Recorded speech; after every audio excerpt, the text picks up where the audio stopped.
अगर कोर्ट में 15 साल की सजा दिया तो 15 साल मतलब 15 साल 2026 चल रहा है, किसी को 15 साल की सजा हुई 2041 तक जेल में रहेगा। यहाँ समझाते रहते हैं कि दिन रात काउंट होता है, आम लोगों में तो यही 12 मिथ्या घंटा है। ये सब ऐसा गलत कुछ नहीं चीजें है। हैं। 12 साल मतलब 12 साल, 10 साल मतलब 10 साल, लाइफ मतलब लाइफ, जब तक आप टिल द डेथ।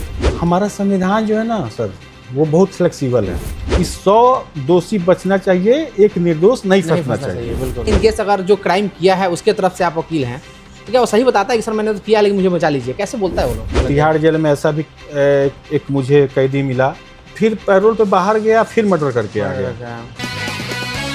गांव की गलियों से निकलकर देश के सबसे बड़े कोर्ट तक का सफर कैसे तय होता है, यही जानने की आज हम कोशिश करेंगे। इस वक्त हमारे साथ में है देश के जाने माने वकील और सुप्रीम कोर्ट के वकील ज्ञानेंद्र कुमार ओझा सर।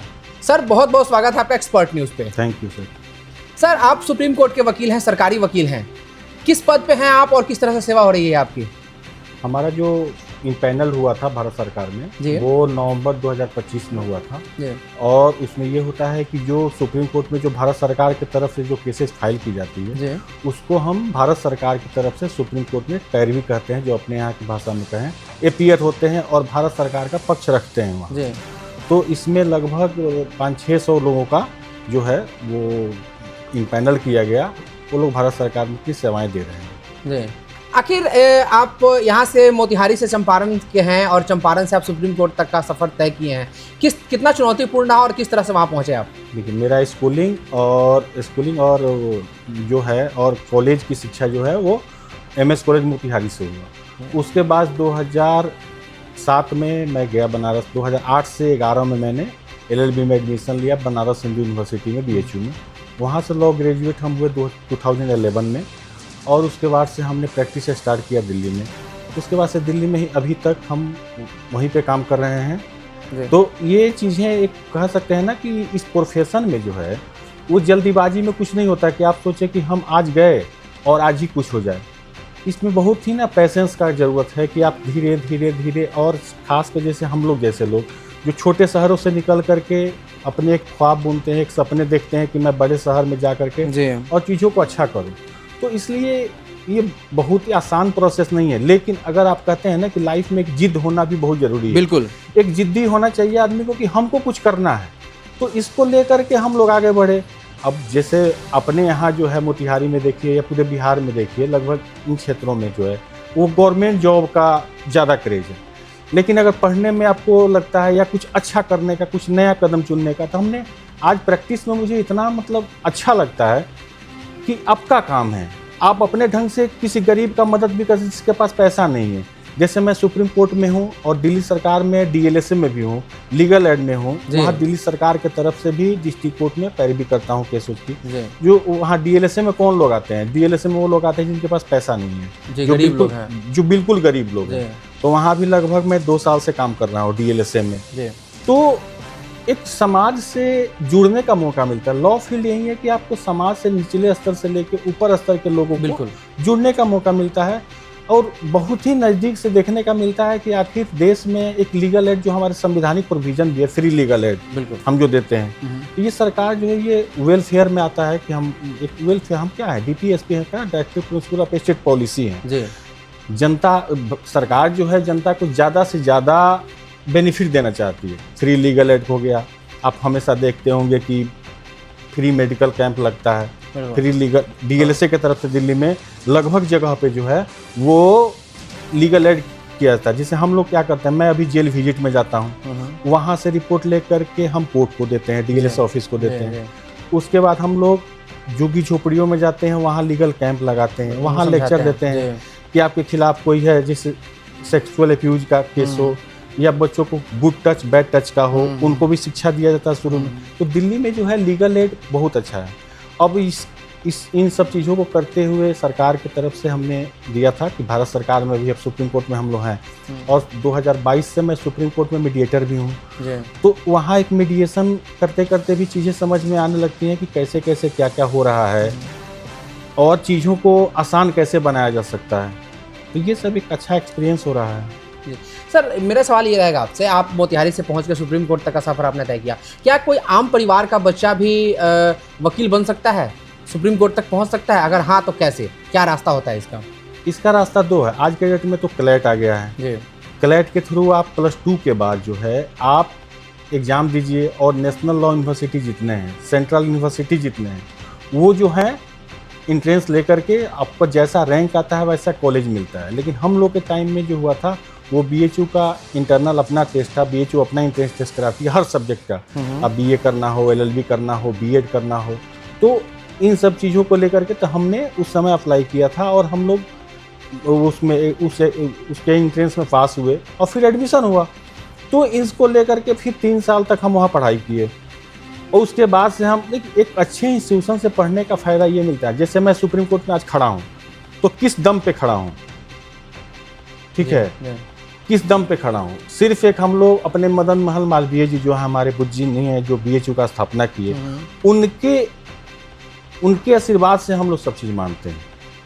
लगभग हमारे यहाँ से निकले हुए अपने मोतिहारी से लेकर के बिहार का कोई सा डिस्ट्रिक्ट नहीं होगा जहाँ 4-5 जजेज BHU के ना हो।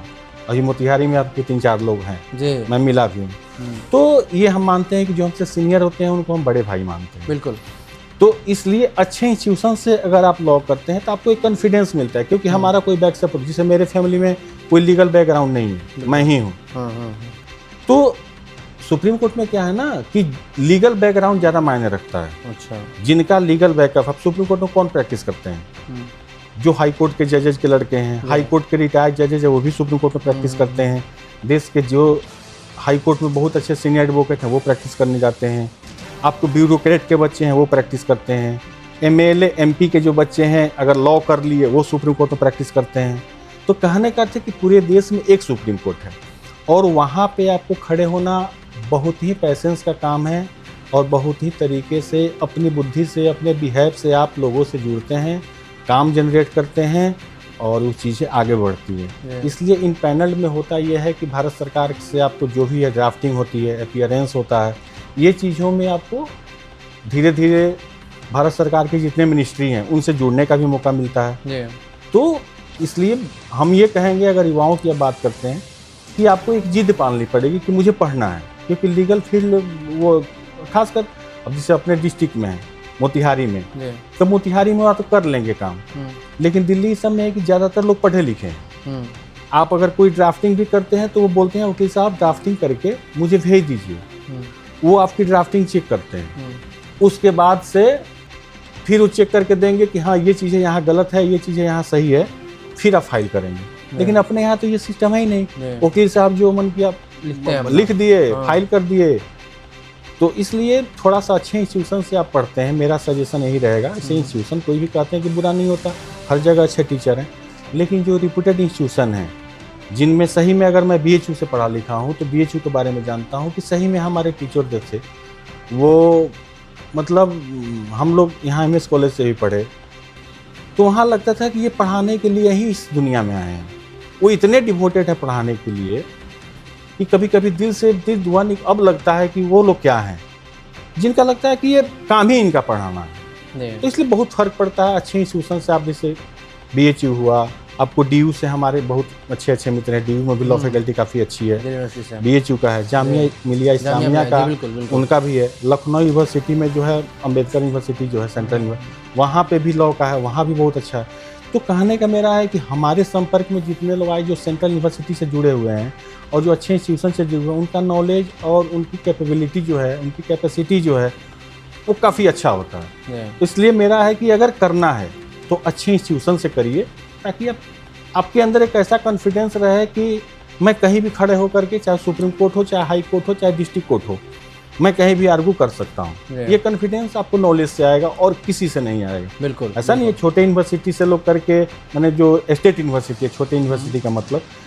कि वो अच्छा नहीं करते हैं, लेकिन उनको वो फोकस, वो चीज़ें नहीं मिलती है। जैसे हमारे यहाँ BHU में सुप्रीम कोर्ट के जजेज भी आते हैं लेक्चर देने के लिए, जो किसी टाइम पे हाई कोर्ट के जजों को बुलाया जाता है, लेकिन स्टेट यूनिवर्सिटी में शायद ये फैसिलिटी इतनी आसानी से नहीं मिलती है। यही बात है। सर, आप यहाँ मोतिहारी से चलकर दिल्ली तक पहुँचे हैं, कभी सफ़र में ऐसा लगा कि यार बहुत हो गया अब नहीं होगा, कभी ऐसा थक गए हो, निराशा लगी हो? ऐसा बहुत बार हुआ है जी। बहुत बार ये होता है कि जैसे आपके पास कोई क्लाइंट आया, 2 घंटा बैठ गया, 2 घंटा तक हमारे चेंबर में आया है तो हम चाय पानी पिलाएंगे ही, ये हमारी संस्कृति है। बिल्कुल। लेकिन 2 घंटे के बाद कराएंगे, ये बोलता है कि ठीक है सर देखते हैं, हम विचार करके बताते हैं। अब सवाल ये आता है कि 2 घंटा तो आप मेरे साथ बिता लिए, आपको विचार करना है, मुझे क्या करना है? मेरा तो 2 घंटा गया। हम तो कंसल्टेंसी की ही मन करते हैं, आपके काम करेंगे हमको पैसा मिलेगा। लेकिन कंसल्टेंसी करने के बाद हमको अगर कुछ पैसा नहीं मिलता तो फिर हमको काम को करने से क्या फ़ायदा?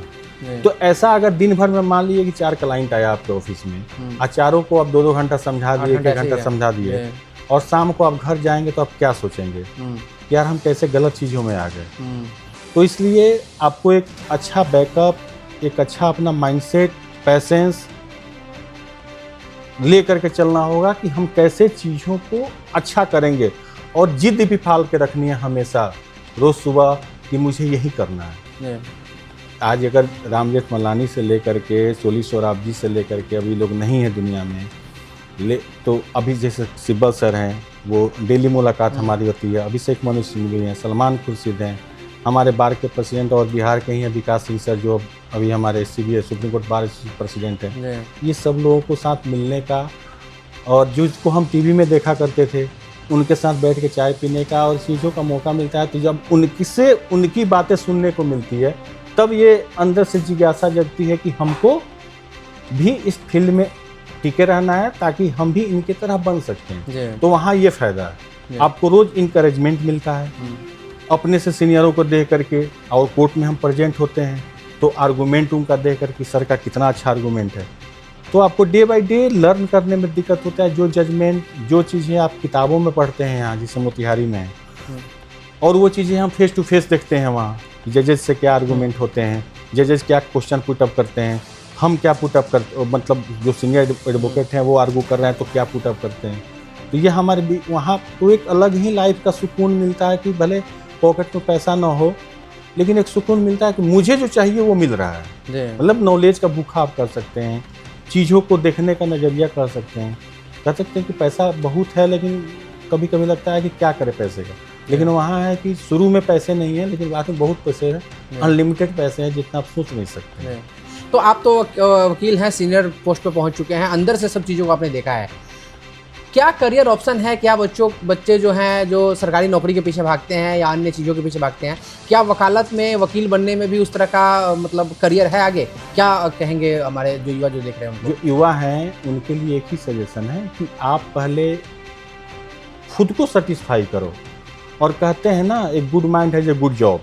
बिल्कुल। एक अच्छे ब्रेन को ही एक अच्छी जॉब दी जाती है। आप कितने हार्ड वर्किंग हैं इससे भी डिपेंड करता है। आप अगर बहुत मेहनती हैं और आप चूज करिए पहले कि आपको सेटिस्फेक्शन कहाँ मिलता है। एक बड़ी अच्छी लाइन है, एक लोग कहते हैं कि 2 घंटा अगर आपको फ्री छोड़ दिया गया किसी काम में, कोई भी काम करते हो आप, तो 2 घंटा आपको फ्री छोड़ दिया, आप कुछ भी करो, अपने मन से करो। उस 2 घंटा में आप क्या करते हैं, आप वहीं हैं। तो हम बच्चे जो हैं आज के डेट में जेनजी जिनको कहते हैं, या छोटी छोटी चीज़ों में जो इन्वॉल्व है उनको ये कहते हैं, तो उनको क्या मिलता है मालूम है? किसी के मदर फादर की इच्छा थी कि हम डॉक्टर बन जाएं, तो वो बच्चों पर लगा देते हैं, कि तुम डॉक्टर बनो। हम आर्मी में नहीं जा पाए तो तुम आर्मी में जाओ, हम टीचर नहीं बन पाए, तुम अपने सपने उन पे थोप देते हैं। तो ये चीज़ें आज के डेट में है कि बच्चे इतने इंटेलिजेंट हो गए हैं, अपना डिसीजन भी ले रहे हैं कि नहीं मुझे लॉ करना है। तो मेरा सजेशन एक ही रहता है, अगर आपको लॉ करना है, अगर जिस दिन दिमाग में आ गया कि लॉ करना है, उस दिन आप किसी वकील के पास जाओ, उनकी दिनचर्या देखो कि ये काम हमसे हो पाएगा या नहीं। आप डॉक्टर हैं तो आप एक डॉक्टर के पास जाइए एक दिन, उनसे बोलिए कि सर मैं डॉक्टर बनना चाहता हूँ, ठीक है, और उनकी दिनचर्या देखिए कि पहले कि डॉक्टर बन के मुझे भी यही करना होगा। बिल्कुल, आप कुछ अलग नहीं कर सकते हैं। बिल्कुल। तो आप जॉब सेटिस्फेक्शन इसी को कहते हैं कि आप जिस जॉब में जा रहे हैं ना, उस जॉब को पहले पता कर लीजिए। आपको आर्मी में जाना चाहते हैं, आपके गाँव समाज रिश्तेदार में अगर कोई आर्मी में है तो आप उस आर्मी वाले से पहले मिलिए जी। उसके बाद से आप डिसाइड करिए कि आई एम फिट फॉर और नॉट। बिल्कुल, हम उस जॉब के लिए उपयुक्त हैं या नहीं है, क्या मैं कर सकता हूँ या नहीं? कर सकता हूँ या नहीं। क्योंकि बहुत बार होता है कि हम जॉब में तो चले गए लेकिन रोज रो रहे हैं कि यार बेकार आ गए, कुछ और कर लेते। बेकार। तो ये जीवन इंजॉय के लिए मिला है, खुशी के लिए मिला है। तो बिल्कुल। मेरा मानना ये है कि आप खुश रहिए पहले। सबसे पहले कहते हैं ना कि हम जज हैं, वकील हैं, आईपीएस पुलिस अफसर हैं, आईएएस अफसर हैं, नेता हैं, विधायक हैं। सबसे पहले आप एक अच्छे मानव हैं। बिल्कुल हमारे आपके अंदर इंसानियत है। बिल्कुल।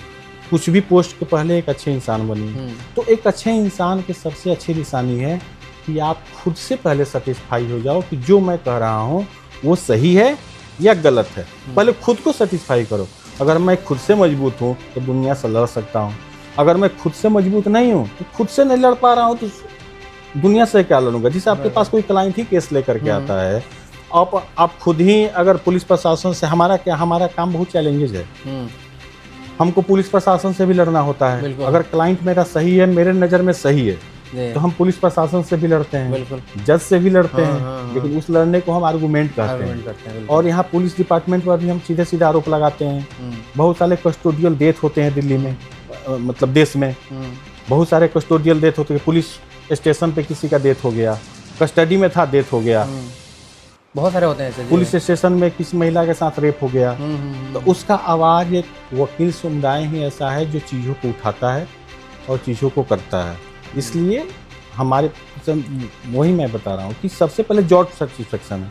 आपको खुद को सेटिस्फाई करना होगा कि मैं जो कर रहा हूँ वो राइट है एकदम। पैसे तो कमाएंगे आप, लेकिन सवाल है कि कब कमाएंगे ये पता नहीं है। लेकिन काम तो आपको डेली करना होगा। और जिस काम में आपको खुशी मिलती है, जो करके आपको अच्छा लगता है, उसमें पैसे मिले ना मिले फिर भी काम करने का मन करता है। अच्छा सर, आप वकील हैं, कहाँ से ख्याल आया, कैसे ख्याल आया कि वकील ही बनना है? बहुत सारे लोग जॉब के पीछे भागते हैं, बहुत सी चीज़ों के पीछे भागते हैं। आपको कैसे ख्याल आया कि वकील ही बनना है मुझे? आपका सवाल बहुत अच्छा है। और अच्छा है, क्या पता आप जानते हैं कि नहीं, एक पारस बाबू थे। अच्छा। मोतिहारी में। हाँ। पारस नाथ प्रसाद। हाँ। जिसमें अब जीवन पब्लिक स्कूल चलता था पहले। अच्छा। वो मेरे एरिया के सबसे धनी व्यक्ति हैं। अच्छा। अब नहीं रहे। हाँ। तब मैं बचपन में 3-4 में जब था, तो मैं चंदमारी में रहता था। तो उनके पास मैं आता था कभी कभी। उनके एक छोटे भाई साहब डॉक्टर थे, विश्वनाथ बाबू। विश्वनाथ बाबू हमारे यहाँ जो कहते हैं। हाँ। तो उनसे देख करके मैं अपने पिताजी से सवाल पूछता था कि जब जाते हैं तो बाबा जी जो हैं वो पढ़ते रहते हैं, तो ये मतलब उनका कैसे चलता है? तो वो एक तो था, पता ही था कि इनके पास बहुत ज़मीन है, 300-400 बीघा ज़मीन है। तो बोले कि नहीं, वो वकील हैं। तो बड़ा अच्छा है, पढ़ाई भी करो, पैसा भी कमाओ। क्योंकि मेरा पढ़ने में बहुत ज़्यादा मन लगता था।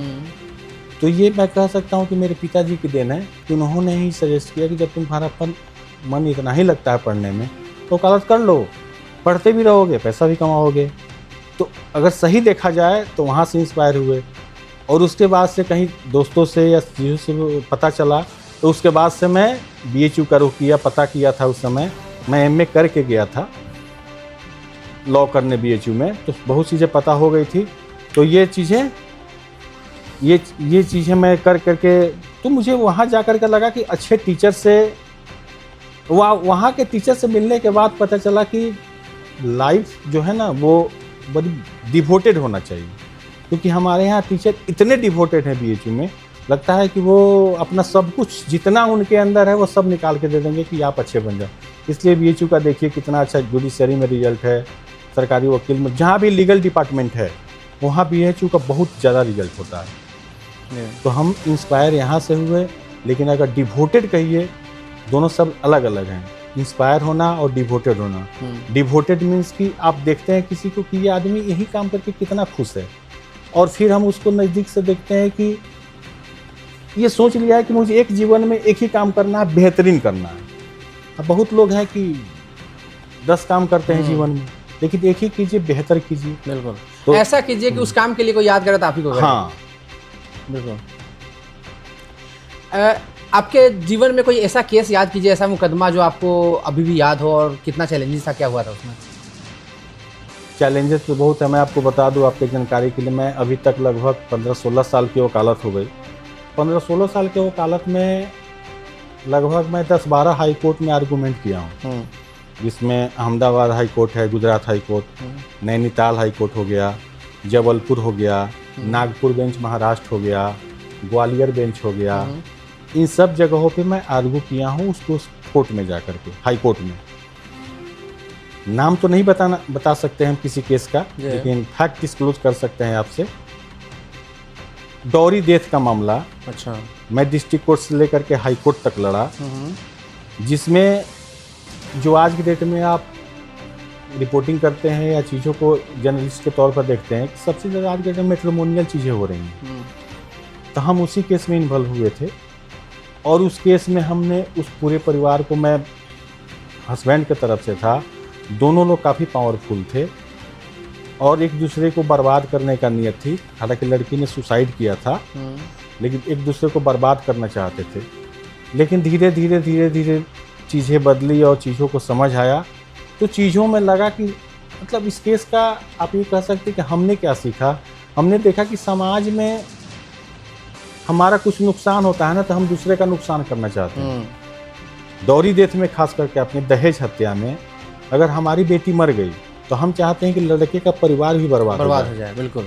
जबकि हमारे लॉ में जितनी थ्योरी है, जितनी चीज़ें, डिटरेंट थ्योरी है, रिफॉर्मेटिव थ्योरी है, जो कानून जिस बेस पे बनते हैं, पहले के जितने कानून बने वो डिटरेंट थ्योरी हो गया, रिफॉर्मेटिव थ्योरी हो गया, या और है 2-3 थ्योरी और है। तो आज के डेट में जो कानून बन रहे हैं वो रिफॉर्मेटिव थ्योरी पे है कि कैसे रिफॉर्म किया जाए। जैसे मैं जेल विजिट में भी जाता हूँ, तो वहाँ देखिए एक्यूज के लिए क्या क्या फैसिलिटी दिया जाता है। उनको पैरोल हो गया, फरलो हो गया, ये सारी फैसिलिटी दी जाती है। तो मेरा मानना इतना ही है कि आप जितना फैसिलिटी, जितना चीज़ों को रिफॉर्म कर सकते हैं। पॉस्को का मामला आप देख रहे होंगे, जो छोटे बच्चे हैं उनके साथ जो सेक्सुअल यूजेज हो रही हैं, तो उनमें रिफॉर्म, उनको जेल नहीं भेजा जाता है, रिफॉर्म सेंटर भेजा जाता है। तो उसमें रिफॉर्म की ज़रूरत है, ना कि उनको आप जेल भेजते। तो रिफॉर्म सेंटर और जेल, आप अगर एक कॉमन मैन की भाषा में समझे तो दोनों एक ही हैं, लेकिन लॉ के भाषा में कोर्ट, हमारा सुप्रीम कोर्ट ये मानता है कि छोटे बच्चे जहाँ जाते हैं उसको जेल नहीं बोल सकते। जेल एक डरावना सर, सुधार गृह, बाल सुधार गृह, तो वहाँ भेजे जाते हैं। तो इसलिए अब जितने कानून बन रहे हैं आज के डेट में आप देखेंगे वो रिफॉर्मेटिव थ्योरी पे हैं। कैसे चीज़ों को रिफॉर्म किया जाए उसको। उस जैसे कोई एक्यूज है, अगर वो क्रिमिनल है तो क्रिमिनल क्यों बना। जो नया वाला हमारा जितना आईपीसी आया, आईपीसी का जब बीएनएस आया है, बीएनएसएस आया है, नागरिक सुरक्षा संहिता आया है, तो इन सब चीज़ें जितने आई हैं इस सब रिफॉर्मेटिव थ्योरी पे है कि कैसे चीज़ों को रिफॉर्म किया जाए और टाइमली डिस्पोजल किया जाए। अभी देश में लगभग 5.5 करोड़ केसेस पेंडिंग हैं, तो हमारा सुप्रीम कोर्ट भी इस पर चिंतित है। सीजीआई साहब हमारे बोले भी हैं कि हम क्यों ना मेडिकल के तर्ज पे लीगल फील्ड को भी 24 आवर कर दें। कि कोर्ट, मतलब इसका है कि इवनिंग कोर्ट दिल्ली में हालांकि लगती है, मैं इवनिंग कोर्ट में अपियर होता हूँ। 5 बजे से लेकर के 7 बजे 8 बजे तक इवनिंग कोर्ट चलती है, जिससे हमारा अपना डिस्ट्रिक्ट है मोतिहारी। अब यहाँ पे आप 10 बजे से 4 बजे तक कोर्ट चलती है, 4 बजे बाद बंद हो जाती है। अब 1 घंटा का गैप ले लीजिए, आप 5 बजे से 8 बजे तक फिर कोर्ट चलाइए। तो अभी वही मैंने कहा आपसे कि पार्लियामेंट हो या सुप्रीम कोर्ट हो, दोनों लीगल फील्ड का सर्वोच्च बॉडी है। तो इन दोनों लोग यही विचार कर रहे हैं कि कैसे लीगल को जितना हो सके रिफॉर्म किया जाए और आम आदमी जो केसेस 30 साल, 40 साल, 50 साल से पेंडिंग है उनको कैसे डिस्पोजल किया जाए। तो सुप्रीम कोर्ट में बार बार ये पिटीशन भी आता है, बार बार ये चीज़ें PIL दाखिल होती है कि कैसे टाइमली डिस्पोजल किया जाए और कैसे चीज़ों को आम आदमी तक पहुँचाया जाए। जैसे मैं मीडिएटर हूँ सुप्रीम कोर्ट में, तो सुप्रीम कोर्ट आज की डेट में आपको बता दूँ, अभी तो वेकेशन में मैं यहाँ मोतिहारी आया हूँ, जितने लगभग कमर्शियल केसेज हैं और मैट्रिमोनियल केसेज हैं, जहाँ तक संभावना हो कि सेटल हो जाए। मैट्रिमोनियल हस्बैंड वाइफ का झगड़ा है, बिल्कुल उसमें कुछ ऐसा क्राइम तो होता नहीं है, आरोप प्रत्यारोप होते हैं। आपको भी पता होगा कि 1.5-2% जो है वो कन्विक्शन रेट है मैट्रिमोनियल में, 498 में, मतलब 100 में 98 लोग बरी हो जाते हैं, 2% लोगों को सजा होती है। वो भी सुप्रीम कोर्ट के सामने है सारा कच्चा चिट्ठा। तो इसलिए इस सब पर विचार किया जा रहा है कि कैसे चीज़ों को डिस्पोजल किया जाए, कैसे चीज़ों को किया जाए। तो मैट्रिमोनियल और कमर्शियल लगभग supreme court mediation centre refer होता है। आज तक मैंने जो भी सुप्रीम कोर्ट में मीडिएटर के रूप में काम किया, जो मैटर मैंने हैंडल किया, उसमें 90% केसेज मैट्रिमोनियल है, 10% केसेज जो है वो कमर्शियल है। आपके बीच कमर्शियल डिस्प्यूट है, मामला सुप्रीम कोर्ट तक पहुंचा, सुप्रीम कोर्ट जज ने उस मैटर को मीडिएशन सेंटर भेज दिया, मीडिएशन सेंटर ने मुझे मार्क किया, कि अब दोनों पक्ष को बैठा करके आप सुनिए। सुनिए जी। अभी आप सुनेंगे ये संजय कपूर का केस है, सुप्रीम कोर्ट पहुंचा हुआ है। संजय कपूर जो ये करिश्मा कपूर का जो फैमिली है, उनके 5,000 करोड़ के 8,000 करोड़ का मामला है। उसमें सुप्रीम कोर्ट ने रिटायर्ड सुप्रीम कोर्ट जज को, कुरियन साहब को शायद, अगर मुझे सही याद हो तो, उनको मीडिएटर नियुक्त किया कि इस फैमिली का जो है झगड़ा सुलटाइए। तो कहने का मतलब कि वहीं हमने बताया कि फिर घूम के हम वहीं आ रहे हैं, रिफॉर्मेटिव, बिल्कुल, कैसे सिस्टम को रिफॉर्म किया जाए। और मीडिएशन जो एडीआर प्रोसेस हमारा है ना, एडिशनल डिस्प्यूट रिजोल्यूशन, ये मीडिएशन, लोक अदालत और ये एक और है डीएलएसए, ये सब चीजें मिल करके क्विक डिस्पोजल करते हैं। जैसे चालान का जितना मेथड है, लोक अदालत में आप मोतिहारी में भी देखते होंगे कि आपको 6 महीना 8 महीना से केसेज पेंडिंग है। तो ये सब केस हमेशा बातचीत होती रहती है, करते हैं कि कैसे चीज़ों को, छोटा भी मामला आपका हो तो रिफॉर्म किया जाए, उसको ख़त्म किया जाए। तो इसलिए मीडिएशन सेंटर इसमें बहुत ज़्यादा काम करता है। तो इसीलिए लोक अदालत में मैटर को रेफर किया था, जजेस करते हैं, छोटे छोटे मामले हैं, चालान के मामले हैं, आप मीडिएशन सेंटर चल जाइए, लोक अदालत चले जाइए, आप वहाँ दोनों बैठ के बात कर लीजिए। क्या चेक बाउंस के केसेज हैं, लगभग मीडिएशन सेंटर जाते हैं। आपने बोला कि मुझे कि आपने चेक दिया मुझे 2 लाख का, हमने चेक डाला, वो बाउंस कर गया। अब आपको भी पता है कि इनको पैसा देना है, और मुझे भी पता है कि लेना है, लेकिन अब चीज़ें तो क्लियर है ना कि दिया गया है कि नहीं दिया गया। अब चेक में इतना स्पेशल एक्ट है, वो सिक्योरिटी चेक दिया गया था, कौन सा मामला था, क्यों दिया गया, साइन किया है कि आपने। अब इस केस में 8 साल गुजार दिए, 1 लाख 2 लाख रुपया मिलना है। अब 8 साल तक जो मुकदमा लड़ रहा है उसको 2 लाख रुपया मिल ही जाए तो क्या मिलेगा, क्या मतलब है वो 7 साल का। लेकिन अगर वो मामला 6 महीने के अंदर, 3 महीने के अंदर अगर निपट जाता है तो एक आदमी को विश्वास जगेगा कि चलो कोर्ट चलते हैं। लेकिन यहाँ तो अभी भी, अगर मैं सही कहूँ, मैं सुप्रीम कोर्ट में जो एक्सपीरियंस किया, चाहे डिफरेंट हाई कोर्टों में जा करके जो एक्सपीरियंस किया, कि अपने देश का 50% आदमी तो कोर्ट जाने से ही डरता है। बिल्कुल, कि उसको पैसे का खर्च का भी डर नहीं है, उसको डर है कि कब डिसाइड होगा पता नहीं, हमारे बेटे लड़ेंगे कि पोते लड़ेंगे, ये दिक्कत हो जाता है। तो इसलिए चीज़ों को जितना आप लिंगर ऑन करते जाते हैं, जो जनता का फेस है, जो जनता का विश्वास है, वो टूटता है। मेरा अगला सवाल यही था कि अक्सर लोग कोर्ट जाने से या किसी भी केस में फंसने से डरते हैं। ये कितना लेंथी प्रोसेस है, क्यों इस ऐसा होता है, लोग डरते क्यों हैं? देखिए, इसमें एक पक्ष जिम्मेवार नहीं है। पुलिस को चार्जशीट फाइल करना है, क्रिमिनल केस में है, पुलिस को चार्जशीट फाइल करनी है, पुलिस चार्जशीट फाइल नहीं करेगी। कहीं ना कहीं बड़े किसी नेता का दबाव है, किसी बड़े पुलिस ऑफिसर का दबाव है। तो आज जिस केस में अगर एफआईआर दर्ज हो गई, अगर दर्ज होने के बाद अब तो लिमिट कर दिया गया है बीएनएसएस में, नागरिक सुरक्षा संहिता नए वाले में लिमिट कर दिया गया है कि 60 दिन 90 दिन, पहले भी थी ये चीज़ें, लेकिन अब और उसको बाइंडिंग कर दिया गया है कि आप इतना दिन में कॉग्निजेबल ऑफेंस में, नॉन कॉग्निजेबल ऑफेंस में आप उसको जितना जल्दी हो चार्जशीट फाइल करिए। लेकिन पुलिस, देखिए, कहने का मतलब कि आपने कानून नया बना दिया, लेकिन जो लोग काम कर रहे हैं वो नए थोड़ी हैं। सुप्रीम कोर्ट हमारा डिजिटल हो रहा है, लेकिन जो पुराने एडवोकेट हैं, अभी बीच में जब पेट्रोल डीजल का दाम बढ़ा था, या ईरान और अमेरिका का युद्ध के चलते पूरे देश में लागू किया गया ना कि आप VC से कम यात्रा करें। हमारे माननीय प्रधानमंत्री जी ने भी कहा कि कम यात्रा कीजिए, पेट्रोल डीजल की खपत कम कीजिए। तो सुप्रीम कोर्ट हमारा, मैं तो वहीं काम करता हूँ, तो सुप्रीम कोर्ट में चीज़ें, हमारे CJI साहब भी अपना एक डायरेक्शन दिए कि जो सुप्रीम कोर्ट के जजेज हैं वो पुलिंग करके आएँ। ठीक है कि एक ही गाड़ी में अगर एक सुप्रीम कोर्ट के जज हैं, एक दो लोग और बैठ सकते हैं, तो उसका बचेगा आने जाने का जो फ्यूल का है। तो इसको लेकर के VC हियरिंग मैंडेटरी किया गया कि VC हियरिंग कर लीजिए आप। अब VC हियरिंग में हमारे जो सीनियर मेंबर हैं, लोग हैं, उन लोगों ने CJI के सामने ओरल मेंशनिंग किया, ये लेटर लिखा गया कि we are not capable to do such type of things. तो हम, भाई नहीं है मेरे पास फैसिलिटी, मैं कैसे कर लूँ, मैं फिजिकल ज़्यादा कंफर्टेबल हूँ, मैं फिजिकल आकर के आर्गू करूँगा। तो ये सब चीज़ों को लेकर के भी बहुत सारी चीज़ें होती हैं कि जो हमारा बार है, देखिए हमारे यहाँ 2 चीज़ें होती हैं, एक बार है, एक बेंच है। बेंच जो होता है वो जजों की बॉडी होती है, बार जो होता है वो वकीलों की बॉडी होती है।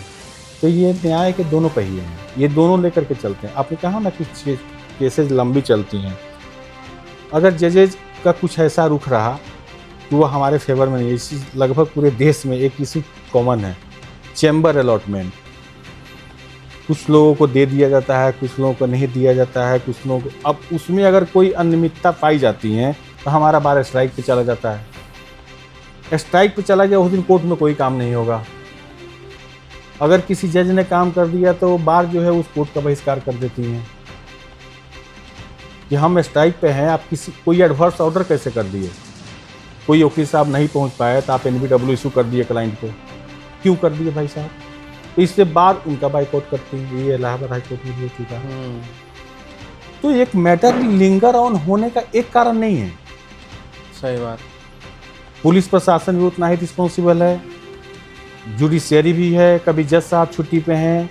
एक मेरा केस है दिल्ली में, रोहिणी डिस्ट्रिक्ट कोर्ट में, उसमें लगातार 8-10 डेट में जज साहब छुट्टी पे थे, जबकि डेट लग रही है 2 महीने 3 महीने के बाद ही इत्तेफाक। तो कुछ केस का भी भाग होता है कि अब 2 महीने बाद की डेट है, मुझे पता थोड़ी है कि वकील साहब 2 महीने बाद उसी डेट पे छुट्टी जाएंगे, लेकिन वो उस डेट पे छुट्टी पे हैं।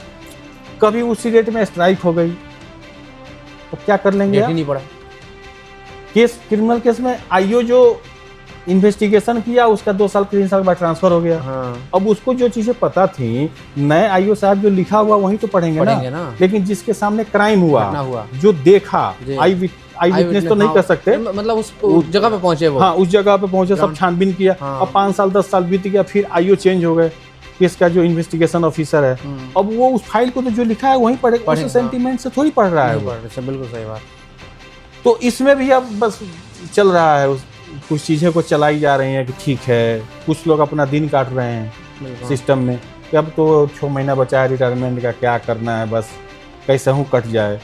तो ऐसा ही करते करते आपका तो दिन कट रहा है ना, किसी की तो जिंदगी बर्बाद हो रही है। बिल्कुल। एक दिन मैं तो तिहाड़ जेल हमेशा जाता हूँ, महीने में 1-2 बार तो जाता ही हूँ, ड्यूटी लगती है हमारी DLSA के थ्रू। आप वहाँ जा करके लोगों से मिल करके देखिए कि एक दिन कैसे बीतता है। बिल्कुल।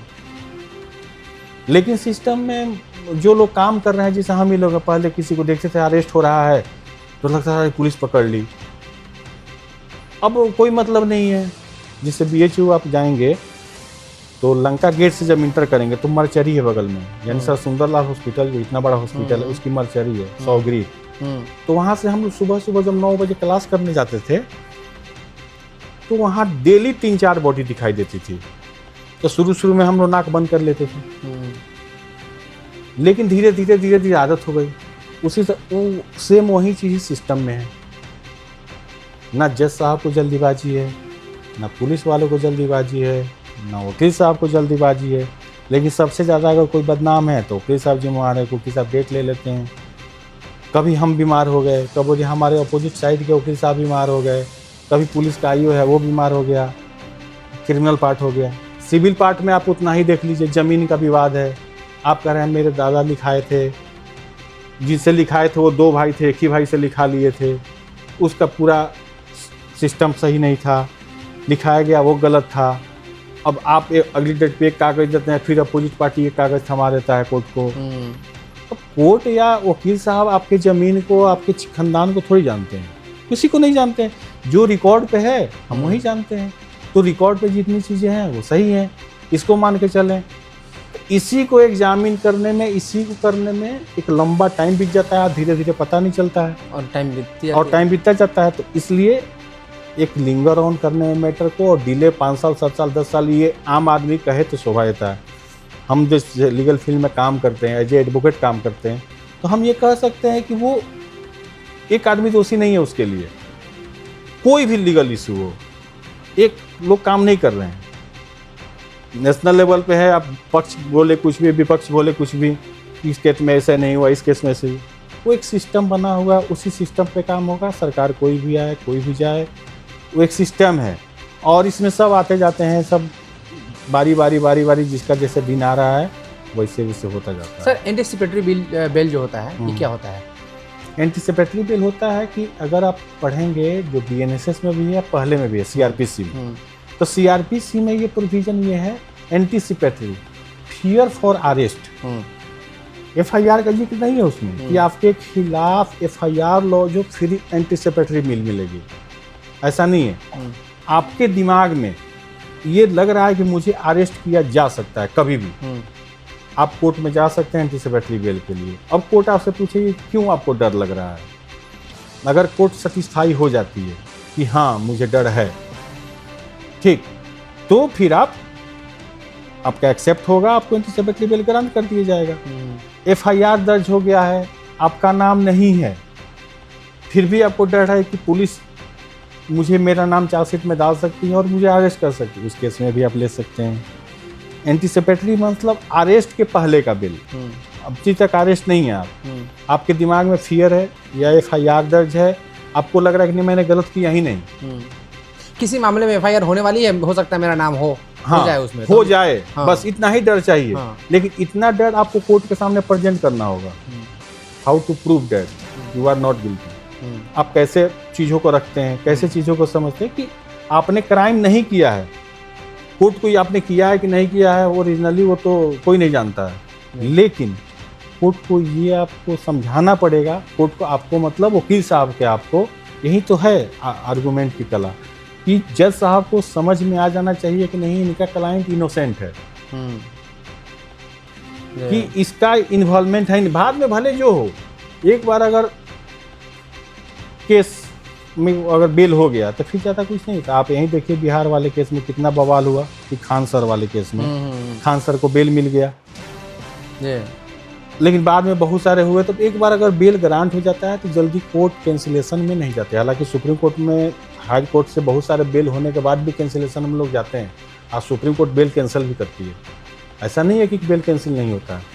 अगर डिस्ट्रिक्ट कोर्ट ने दे दिया है तो हाई कोर्ट कैंसिल करेगा, हाई कोर्ट ने दे दिया है तो सुप्रीम कोर्ट कैंसिल करेगा, बेल कैंसिल होता है। लेकिन वो बहुत रेयरेस्ट ऑफ रेयर केसेज हैं जिसमें बेल कैंसिलेशन का प्रोविजन है। तो बस इतना ही ध्यान देना है कि जो एंटीसिपेटरी बेल है वो आपको अरेस्ट के पहले का है, अरेस्ट के बाद रेगुलर बेल अप्लाई होता है। एंटीसिपेटरी बेल जो अप्लाई होता है वो आपको अरेस्ट के पहले का प्रोविजन। पैरोल क्या होता है जिसपे लोग छूट के आते हैं जेल से?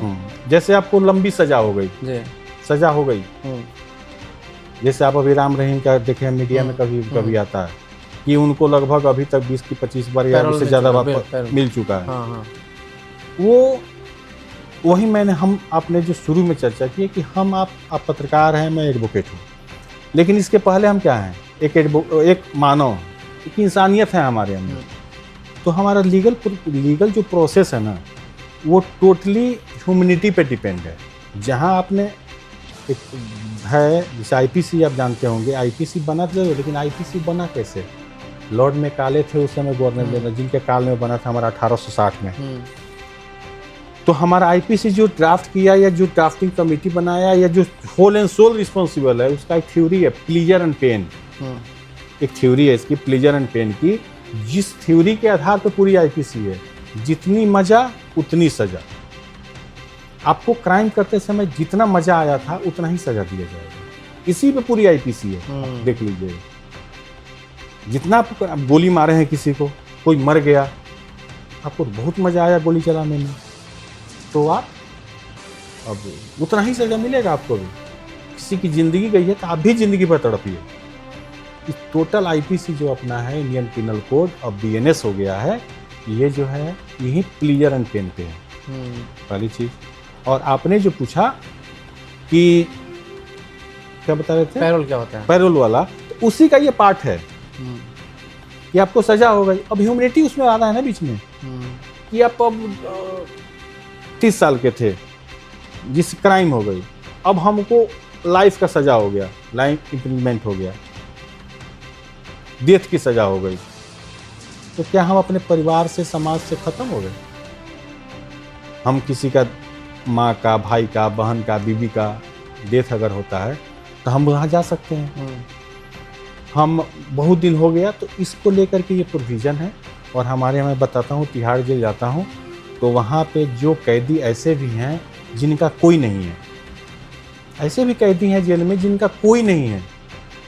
मैं अपनी नज़रों से देखा हूँ, इनका कोई नहीं। अगर वो भी चाहते हैं तो उनके तरफ से जो मैं जाता हूँ तो हम लोग जा करके वहाँ एप्लीकेशन लगाते हैं कि इनको पैरोल दिया जाए ये 1 महीने के लिए। कोई कारण एक बताना होता है कि हम किस कारण से जाना चाहते हैं, क्यों जाना जरूरी है। एक कारण कोई भी देख लिया, हमारे फैमिली में किसी से मिलने जा रहे हैं, कुछ है फंक्शन है, तो उसके आधार पर पैरोल मिल जाता है। ये पैरोल जो होता है वो जेल के ही जो एडमिनिस्ट्रेशन है वो डिसाइड करती है। सर, किसी को कैद जो होती है, उम्र कैद होता है या कोई सज़ा मिलती है, तो एक सश्रम कारावास होता है, तो किस तरह का होता है ये सब चीज़ें? और उम्र कैद जो होती है कितना, क्या जब तक जिंदा रहेंगे तब तक वो जेल में रहेंगे, किस तरह का होता है ये सब चीज़ें? ये हम लोग जानना चाहेंगे इस चीज़ को। रिगोरस इम्प्रिजमेंट जो है, हाँ, रिगोरस इम्प्रिजमेंट हाँ, होते कहते हैं, जो सश्रम के कारावास आप कह रहे हैं, वो रिगोरस इम्प्रिजमेंट, कठिन कारावास की सजा। जी। जैसे जेल में जाने के बाद आपको काम करना पड़ेगा। अच्छा। लेकिन ये जानकर आपको खुशी होगी, पहले इसको क्लियर कर देता हूँ कि जेल में जाने के बाद जिसको कठिन कारावास की सजा हुई वो तो काम करता ही है, लेकिन जिसको सिंपल सजा हुई वो भी काम करना चाहता है। ये मेरे सामने मेरा अपना प्रैक्टिकल एक्सपीरियंस है तिहाड़ जेल का। मैं जब जेल में जाता हूँ अंदर तो मैं होता हूँ, कैदी होते हैं वहाँ, बाहरी कोई कुछ नहीं होता, पुलिस प्रशासन कुछ नहीं होता, तो सिर्फ मेरे और कैदियों की बीच बात होती है। तो वहाँ कैदी काम करना चाहते हैं, क्योंकि दिन बीतेगा कैसे। सही बात। तो बाहर से लोगों को लगता है तो कारावास की सज़ा हो गई है, और वहाँ पे जितने काम आप करते हैं उसका पैसा भी मिलता है। अच्छा। तो वहाँ बहुत सारे कैदी वैसे हैं जो जेल में काम करके अपना घर चलाते हैं। उनकी बीवी बच्चे पढ़ रहे हैं, बीवी है बीमार है, माँ है बूढ़ी, उनके लिए पैसा यहाँ से जाता है तिहाड़ जेल से। तो ऐसा नहीं है कि आप इन चीज़ों को लगे कि आपको तो बहुत कठिन है चीज़ें, कैसे होगा क्या होगा। तो हर पार्ट पे चीज़ें हैं। पैरोल का हो गया, अब पैरोल में है कि आप जा सकते हैं 1 महीना का, 2 महीने का, 3 महीने या 4 महीने के बाद एक बार आप ले सकते हैं, 15 दिन का, 10 दिन का, फिर आप घूम फिर के फिर आ जाइए। अगर कंडक्ट अच्छा है, आप 1 बार 2 बार गए, ऐसा ना कि जा करके बढ़ाने लग गया, बीमार होने लग गया। तिहाड़ जेल में ऐसा भी एक मुझे कैदी मिला जो पैरोल पर गया था, दूसरे को जाकर डेथ किया। पहले से डेथ के पनिशमेंट में है, और फिर पैरोल पे बाहर गया, फिर मर्डर करके आ गया। तो इसलिए इसमें बहुत चेक एंड बैलेंस होता है कि अगर आप गए, आपका अगर अच्छा नहीं रहा रिकॉर्ड, हाँ, तो आपको फिर से नहीं दिया जाएगा। लाइफ वाला जो आपने पूछा कि लाइफ की जो सजा है, तो वो लाइफ की सजा जो है वो आम आदमी के बीच में एक अफवाह समझ लीजिए, या जो भी चीज़ है। अगर कोर्ट में 15 साल की सजा दिया तो 15 साल मतलब 15 साल, 2025 से लेकर 2026 से लेकर 2041 तक, 2026 चल रहा है, किसी को 15 साल की सजा हुई तो 2041 तक रहेगा, 2041 तक जेल में रहेगा। ऐसा नहीं है कि वो लोग यहाँ समझाते रहते हैं कि दिन रात काउंट होता है, आम लोगों में 12 घंटा है, ये सब गलत चीज़ें हैं। 12 साल मतलब 12 साल, 10 साल मतलब 10 साल, लाइफ मतलब लाइफ, जब तक आप टिल द डेथ, आप जब तक मरेंगे नहीं तब तक जेल में रहेंगे। उम्र कैद का मतलब जब तक उम्र कैद है। लेकिन कानून है ना अपने देश का, हमारा संविधान जो है ना सर, वो बहुत फ्लेक्सिबल है। आप इसको क्या पता आप कितना ध्यान दिए हैं मुझे नहीं मालूम। अपना संविधान बहुत फ्लेक्सिबल है इस सब मामलों में। हमारा लॉ कह दें आपको एक्यूज फ्रेंडली है, हमारा कानून जो है एक्यूज फ्रेंडली है। हर स्टेज पे देखिए एक्यूज कहते हैं, हमारे कानून का एक ही रूल है कि 100 दोषी बचना चाहिए, एक निर्दोष नहीं फंसना चाहिए। बिल्कुल फर्स्ट लाइन लोग यही कहते हैं, इसीलिए हम विश्वास भी करते हैं। तो इसीलिए ये सारी चीज़ें जो है ना वो कोरिलेट करके चलाई जाती हैं। लाइफ की सज़ा हो गई तो लाइफ कहेंगे। अब इसमें आता है, आपने बोला 14 साल, 22 साल, 10 साल, जो आप जेल में भी अगर जाएंगे, कभी मौका मिला आपको रिपोर्टिंग करने का, क्या पता ये प्रोविज़न नहीं है कि आप कैदियों का बात करके, ऐसा कुछ अपने देश में नहीं है। लेकिन जैसे हम लोग जाते हैं, हम उनसे बात करते हैं, तो सबके वो लोग के पास लॉ का इतना जानकारी है ना कि आप सोच नहीं सकते जितना वो जेल में बैठे बैठे जानते हैं। सब एक दूसरे से अपना जानकारी शेयर करते हैं। ये हुआ था मेरा तो ये हुआ, हमारा ये हुआ था तो ये हुआ, हम ये एप्लीकेशन लगाए थे तो तुम भी जैसे मेरे पास कोई एक्यूज आता है, हाँ, अगर एक एक्यूज को हम बैठाए हुए हैं कि ठीक है रुक जाओ, मैं इनसे बात कर लेता हूँ फिर आपसे बात करूंगा, वो हमसे क्वेश्चन पूछ रहा है और उसका बगल वाला कैदी ही उसको रिप्लाई कर रहा है, हाँ। अरे छोड़ो नहीं, वकील साहब से काहे वकील साहब को परेशान कर रहे हो, मैं ही बता देता हूँ क्या करना है। हाँ। इतना उनको नॉलेज है। हम्म। अब इसमें जैसे आपने कहा कि 14 साल या 20 साल या लाइफ की सजा है, तो शुरू में कैसे छूट जाते हैं। स्टेट गवर्नमेंट कानून दो तरह के हैं अपने देश में, यूनियन लिस्ट है, कॉन्करेंट लिस्ट है और स्टेट लिस्ट है। 3 तरह के कानून बनते हैं पार्लियामेंट से। यूनियन लिस्ट का जो कानून है, अगर यूनियन लिस्ट का जो भारत सरकार का कानून है जो पूरे देश में लागू है, आप कानून पढ़ेंगे तो उसमें लिखा है ना अप्लीकेबल होल इंडिया, या फिर लिखा रहता है कि एक्सेप्ट दिस स्टेट। जिससे पहले अपने यहाँ कानून जितना बनता था तो लिखा रहता था एक्सेप्ट जम्मू एंड कश्मीर, बिल्कुल। वो कानून जम्मू कश्मीर में लागू नहीं है, पूरे देश में लागू है। तो भारत सरकार के जो कानून है और उसमें अगर आपने क्राइम किया है तो आपको क्षमादान जो कहते हैं ना, पहले तो डिस्ट्रिक्ट कोर्ट से लेकर सुप्रीम कोर्ट तक लड़िए, उसके बाद सुप्रीम कोर्ट में जाने के बाद सुप्रीम कोर्ट में डिसाइड कर दिया कि आपको फांसी की सज़ा होगी या लाइफ की सज़ा है, आपको तो बरकरार रहेगी, तो आपके पास एक बस्ता है राष्ट्रपति का, राष्ट्रपति के पास जाने का, क्योंकि जो आपका क्राइम है वो यूनियन लिस्ट का है। तो राष्ट्रपति चाहें तो आपको क्षमा भी कर सकती हैं, राष्ट्रपति चाहें तो आपको क्षमा नहीं भी कर सकते। टोटली उनके डिजायर, उनके विवेक पे है, लेकिन ये कहने के लिए है। आप भी अपने स्तर से सोच सकते हैं, मैं बता देता हूँ कि ये कहने के लिए उनके डिजायर पे है, ये डिजायर पे नहीं होता है। ये काउंसिल ऑफ मिनिस्टर का एक डिसीजन होता है जो राष्ट्रपति के पास दिया जाता है कि इसके साथ, क्योंकि राष्ट्रपति जो हैं वो काउंसिल ऑफ मिनिस्टर जो हमारा मंत्रिपरिषद, उसकी चीज़ों को मानना ना उनका एक संवैधानिक कर्तव्य है। अगर उसमें कुछ अमेंडमेंट करना चाहें या वो चीज़ों को चाहें तो वो भेज सकती हैं वापस कि आप इन चीज़ों पर फिर से विचार करके मेरे सामने लाइए। लेकिन अगर वो नहीं चाहें तो डिसाइड कर सकती हैं कि हाँ हमको क्या करना है। बहुत बार आप क्या पता जानते, पोस्ट ऑफिस का एक वीटो हमको लगता है 50-60 साल से पेंडिंग है राष्ट्रपति के पास, उसमें कुछ नहीं, वो होल्ड करके बैठे हुए हैं, उसमें कुछ नहीं करेंगे, नहीं उसमें डिसाइड होगा। वो उन्हीं के पास पड़ा हुआ है फाइल, वो राष्ट्रपति ऑफिस में ही आज तक है। 1967 या 70 का कोई मामला है, पोस्ट ऑफिस बिल है कोई, पोस्ट ऑफिस से रिलेटेड मामला बिल है क्या है, लेकिन उससे रिलेटेड इशू है और वो राष्ट्रपति के पास पड़ा हुआ है, नहीं डिसाइड हुआ अभी तक। तो अगर यूनियन लिस्ट में कानून का आपने क्राइम किया है तो फिर राष्ट्रपति स्टेट लिस्ट के जो कानून है, जैसे बिहार में शराबबंदी किया आपने, मान लीजिए किसी को लाइफ की सजा होगी शराब वाले में, मान लेते हैं उसमें मैक्सिमम सजा ज़्यादा नहीं होगा, 2-4 साल 5 साल का होगा, लेकिन स्टेट लिस्ट का कोई कानून अगर उसमें आपको सजा हो गई तो उसका जो मर्सी पिटीशन जाएगा, दया याचिका जिसको कहते हैं, वो राज्यपाल को जाएगा। इसी में आधा लोग कंफ्यूज करते हैं, इसलिए कहते हैं कि अच्छे वकील से मिल लीजिए, अच्छे चीज़ों को समझिए कि कानून 2 तरह के हैं, central list, state concurrent list, union list. कानून में हमारे 2-3 तरह का बटा हुआ ना, सबका जुडिशरी का क्या काम है, एग्जीक्यूटिव का क्या काम है, विधायिका का क्या काम है, सेपरेशन ऑफ पावर जो हमारे संविधान में है। तो उस चीज़ों को लेकर तीनों आप ये जान लीजिए कि तीनों में आपके जो कानून हैं वो बंधे हुए हैं, और कुछ मामले में राज्यपाल को पावर है, कुछ मामले में राष्ट्रपति को पावर है, हर मामले में नहीं है। अब उसको देखना पड़ता है कि क्राइम किस ढंग का है, किन के पास दया याचिका लगानी है, नहीं तो फिर जो सज़ा मिला है वो आपको भोगना पड़ेगा। बिल्कुल सर, कुछ पर्सनल सवाल, आप पूर्वी चंपारण में कहाँ के रहने वाले हैं और बैकग्राउंड क्या रहा, पिताजी क्या करते हैं? हमारा जो घर हुआ वो रामगढ़वा हुआ। अच्छा। रामगढ़वा के पास एक गांव है भटोलिया जी, वहाँ से हुआ। हमने हाई स्कूल जो है अपने हाई स्कूल से पास किया था, SGM। अच्छा। जो हाई स्कूल है रामगढ़वा में, स्टेशन के, रामगढ़वा रेलवे स्टेशन के पास ही है। बहुत अपने ज़माने का बहुत लेम, हमारा भी उस समय जो एडमिशन हुआ था 94-95 में हाई स्कूल में, तो उस समय इंट्रेंस टेस्ट ले करके उस स्कूल में एडमिशन होता था। तो हमारे यहाँ के बहुत अच्छे लोग वहाँ से स्टूडेंट निकले हैं, तो वहीं से हमने हाई स्कूलिंग किया, हाई स्कूल मेरा कंप्लीट हुआ। उसके बाद से मतलब फर्स्ट से ले करके और 5th-6th तक मैं मोतिहारी पढ़ा था। मेरे फादर जो थे मोतिहारी अभी नहीं रहे, 2014 में उनकी डेथ हो गई। तो 5 अक्टूबर को 2014 को उनकी डेथ हुई।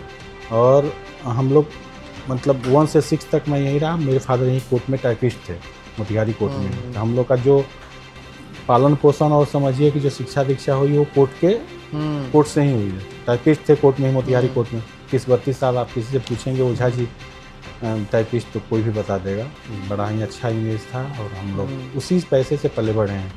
और आज भी कोर्ट कचहरी से जुड़े हुए, इसलिए इतना प्यार भी है कि कोर्ट कचहरी सही जगह है, गलत जगह नहीं है। बस सत्य आप गलत करके मत आइए, नहीं कर रहे बिल्कुल। आप गलत करके मत आइए, फिर आपके साथ गलत नहीं होगा। आप गलत करके आ रहे हैं, हमको बता रहे हैं वकील साहब को, जज साहब को, नहीं हमने तो नहीं कुछ किया है। सर एक बात बताइएगा, जैसे कोई मामला होता है, कोई क्राइम होता है, तो जिसके ऊपर हुआ रहता है वो तो कहता है कि इन्होंने मेरे साथ गलत किया है, लेकिन जो किया रहता है वो कहता है सर मैंने ऐसा कुछ भी नहीं किया है। तो आप लोग वकील रहते हैं, इनकेस अगर जो क्राइम किया है उसके तरफ से आप वकील हैं, तो क्या वो सही बताता है कि सर मैंने तो किया लेकिन मुझे बचा लीजिए? कैसे बोलता है वो लोग? पता तो चल जाता है।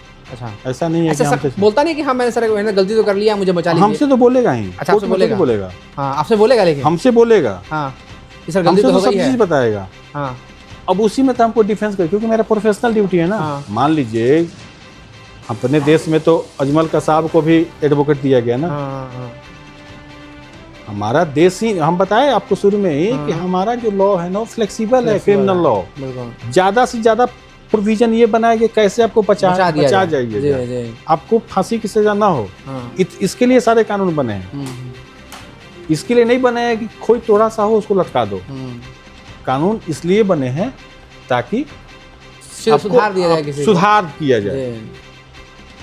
ठीक है, तो हमको जहाँ तक लगता है कि सुधार की संभावना जहाँ होती है वहाँ पे गुंजाइश हमेशा रहती है। चलिए, अच्छा लगा सर आपसे बातचीत करके, थैंक यू। तो ये थे हमारे साथ में ज्ञानेंद्र कुमार ओझा जी, जिन्होंने तमाम सारी सवालों का जवाब दिया। दिल्ली सुप्रीम कोर्ट के सीनियर वकील हैं और कई सारे पदों को संभाल रहे हैं, अपना दायित्व का निर्वहन कर रहे हैं और पूर्वी चंपारण मोतिहारी से चलकर दिल्ली सुप्रीम कोर्ट तक पहुंचे हैं। अभी के फिलहाल इतना ही। आप बने रहिए हमारे साथ और देखते रहिए एक्सपर्ट न्यूज़, आपकी आवाज़। नमस्कार।